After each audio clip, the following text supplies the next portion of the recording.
In a deeply unpredictable leadership race, some routine. The Cabinet gathering for its weekly meeting. Good morning. But the real action right now is outside Downing Street as politicians focus on who to put back inside number 10. Uniting around one leader. There are plenty of excellent candidates. Secretary of State, who are you going to back? I haven't made my decision yet. One decision was made today, which contenders were through to the second round. 3 withdrawing without the numbers, but 8 still in the race. Those 8 will go to the first round ballot tomorrow between 1:30 and 3:30 with the result announced as soon as we can. Please welcome Rishi Sunak. Ready for that ballot with a big cabinet beast backing him, the former Chancellor Rishi Sunak, leading in this race but keen as well not to put too much distance between himself and his former boss. I want to talk about Boris Johnson.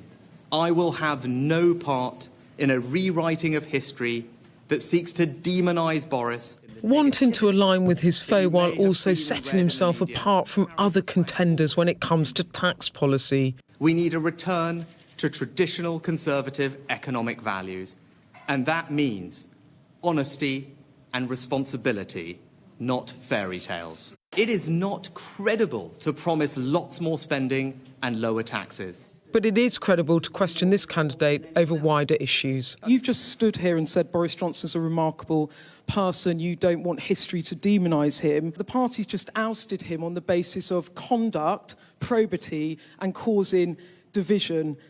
And here you are. You have a police fine over Partygate. And there have been questions too over your very wealthy family avoiding paying millions of pounds in tax. So I put it to you that you're not a clean start, that you might be more of the same. I think it's important that we do, whoever wins this election, does restore trust, because trust has been broken and we need to rebuild all of that with the country. What has really humbled me and given me an enormous amount of encouragement is the breadth of support from people it's from all wings of the party, it's from all regions of the party, and that's why I believe I'm best placed to bring the party back together. But just as Mr Sunak was launching his bid, support from the Johnson wing of the party coalescing behind Foreign Secretary Liz Truss. The candidate that we select, and for me it's Liz who I'm going to back, will continue with those manifesto promises and will continue to deliver for the government and for the Conservative Party. But you don't like Rishi Sunak, do you? This a man keen to stop Rishi Sunak in his tracks.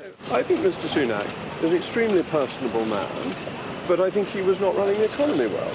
And I've made this clear. And you think he betrayed your Prime Minister, the person that you have consistently supported, Boris Johnson? I think it's very interesting that somebody should start a campaign, according to reports, in December of last year.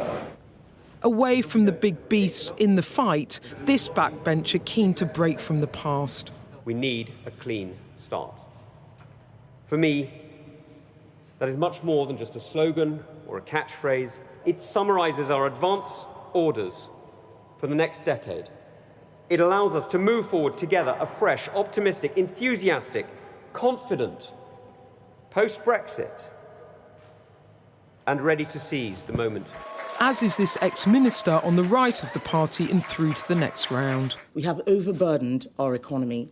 There is too much unproductive public spending, consuming taxpayers' hard-earned money, and there are too many well-meaning regulations slowing growth and clogging up the arteries of the economy.